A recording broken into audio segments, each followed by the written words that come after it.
So the next topic is emergence of middle class. Exactly the same as there in the syllabus. So classes in India, that is the chapter. Okay. So the classes, first agriculture class that we have done, and now middle class. One more is there, industrial class. This we will do later. Okay, emergence of middle class. This is also very simple. Already we know something about middle class. Marx is talking about something about middle class. Weber is talking about something about middle class, right? Marx is talking about class polarization, bourgeoisization, proletarianization, class polarization.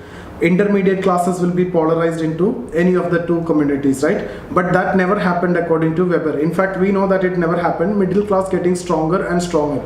But in paper 2, we don't want to discuss in detail about what Marx said, what Weber said, etc. Middle class is getting very stronger, and within middle class you can see huge differentiation within middle class. So you have your own experience. Now this is very much open to you. Here, even if I am not giving any content, you should be in a position to write. Okay, very much open to you. This is something which you are seeing every day. You are also part of middle class. Okay, so you need to be in a position to write a very good answer here, and you can incorporate sociological aspects.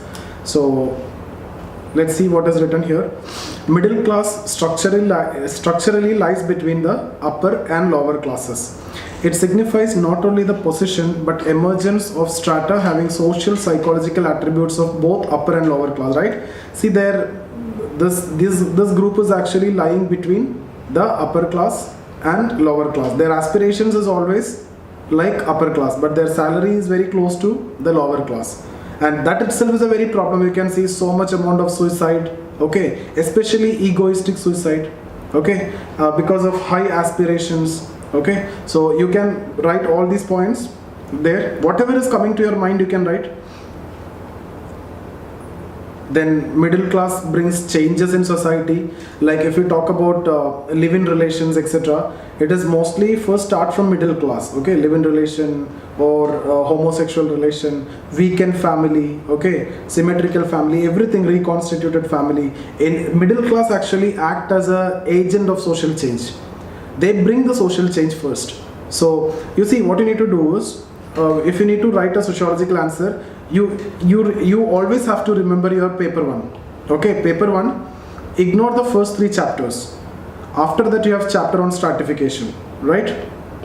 So from stratification, what all things that you can talk about? You can talk about class, you can talk about migration, okay, you can talk about mobility. So when we talk about middle class, you can talk about the mobility aspect here, you can talk about stratification aspect here, you can talk about their aspirations here. Then next chapter is thinkers. So various thinkers, what you can write here, okay. Merton's reference group we haven't done, I will update that video.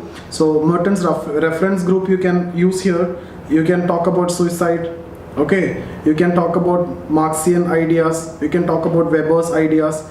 Then you have another chapter, work and economic life. From there also you will get a lot of content to write from middle class point of view. Then you have a chapter on social change. So you can say middle class is actually an agent of social change. Then you have a chapter on family. So you can explain the role of middle class in family. So many things actually you can write from your side just by sticking to the syllabus only without studying anything. Okay, so here middle class as a phenomena is considered to be associated with occupational differentiation which appeared with industrialization. The existence of this is seen within the capitalist mode of production.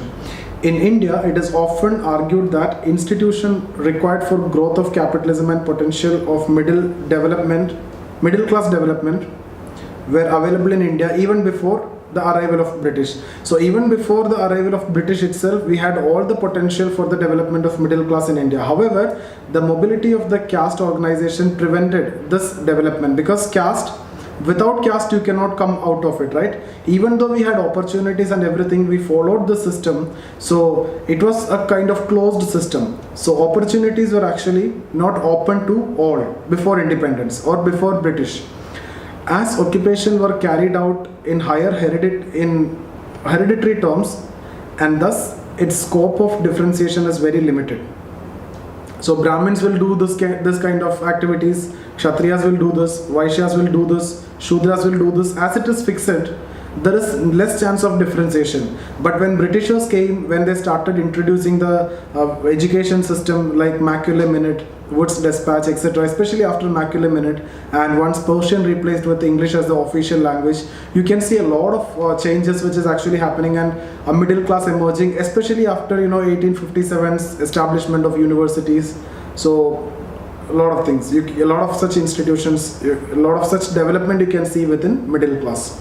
Okay, a lot of things that we need to discuss here. Macaulay Minute played a very important role here. What is Macaulay Minute? I'm expecting that you know.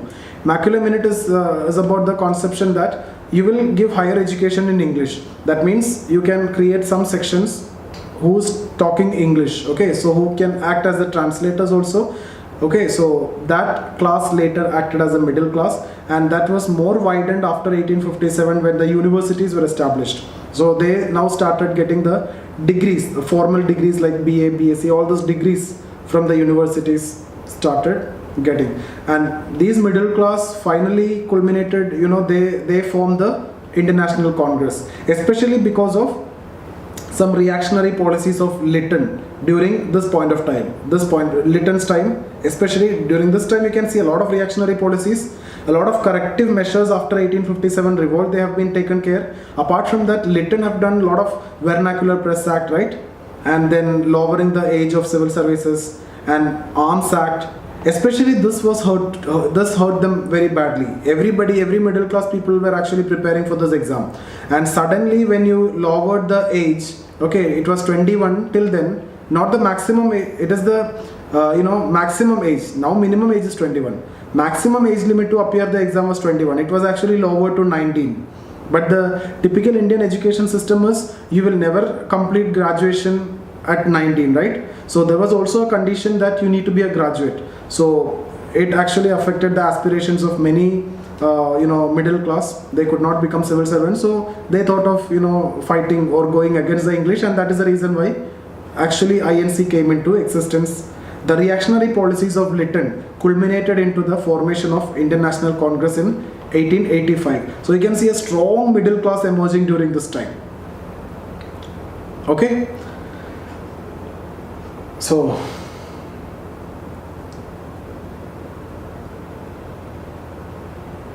here they remain divided into watertight status group. Status group means caste group. Okay, it is there according to the caste which they belonged. So there was not much differentiation. That traditional concept was actually framed. Now in India, the emergence of middle class is traced only after coming of British. Now before independence and post independence we need to discuss. So before independence up till 1830s, mainly traders, translators, local middlemen who can help them in purchases, and they are the opportunist people. They cut across the caste boundaries. Okay, so they will stand with the English mainly, so they are the middle class at that time. After 1830s, education, right, especially Macaulay Minute, that is why 1830s onwards this different middle classes emerging. Emergence of modern education, modern industries, establishment of administrative legal framework. Okay, then new professions, doctors, lawyers, teachers, small entrepreneurs, service managers. You can read this. So new type of middle class emerged post 1830s. Now when we discuss about post independence, it witnessed tremendous expansion due to massification of education. Okay, government is taking up responsibility for providing education to masses, professions, different professions, industries, development of industries, democracy, okay, rejection of caste, opportunity for all, open to all, reservations. Modern middle class emerged. Okay, scientists, bureaucrats, managers, other white collar groups. They are surviving on wages, salaries, and acting as a buffer. So now the characteristics, if you see, pre-independence mainly dominated by upper caste, and they are known as the traditional middle class. Post-independence, upper caste dominance is there, but representation of lower caste increased because of the affirmative action, positive discrimination, or reservation. All are the same. You can use different words based on different context. Diversity of the middle class actually increased. Okay, more urban oriented or urban centric, modern middle class. Here, traditional middle class. Now, this is actually a separate question. This can also be a question: role of middle class in social change. So, Middle class is actually an indicator of social change, also initiator of social change. You can write like this: indicator, because middle class itself is showing that there is a social change. Emergence of middle class itself indicate the changes in society. Also, they will initiate social change, like they will come up with new setups, right? Like new styles and everything that will become the part of society later. So that initiator or the agents here, initiator. This is what I mean by initiator. They are the agents of social change. On account of certain attributes associated with this class, like they are progressive, flexible, and mobile, high levels of aspiration, act as an agent of modernization. They are the first to adopt modernization and influence others through contact. Due to its progressive nature, this class is active in media, press, law, and generating new ideas to bring social change in society. They played a significant role in freedom struggle before. So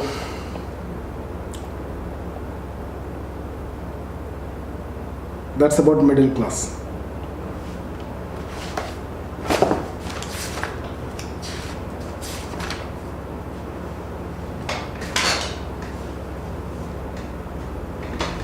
You can just read that essential sociology also. Not much difference is there. The same things are there. It will be easy for you to understand. Any doubts here?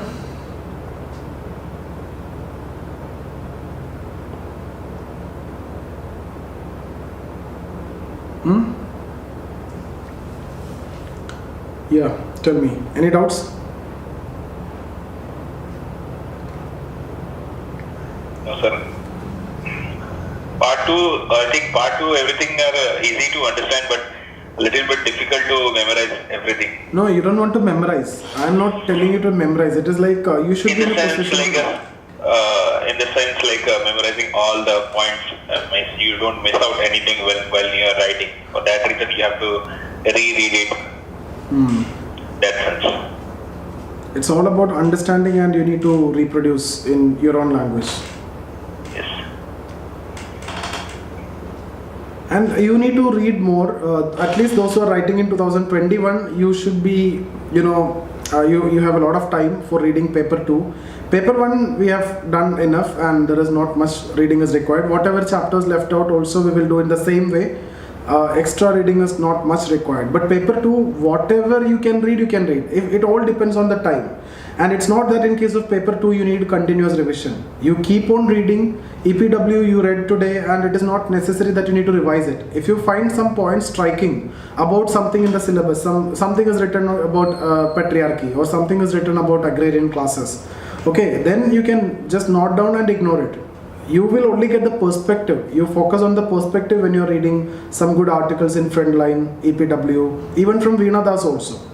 It is not possible for you to reproduce exactly the same thing. Because understanding is what matters. For example, I have told you about that green revolution, feminization of agriculture, feminization of poverty, reduction in sex ratio. So all these things is, once you understood, then you can use that not only in case of green revolution. If the question is about migration, then also you can write that. You can say that migration due to green revolution, you can bring green revolution over there. So that is a use in case of paper 2. But you need to be very much open-minded, just like what you do in case of ethics. Paper 2, you need to be very open-minded and write, if you have a good perspective, then things will be automatically good.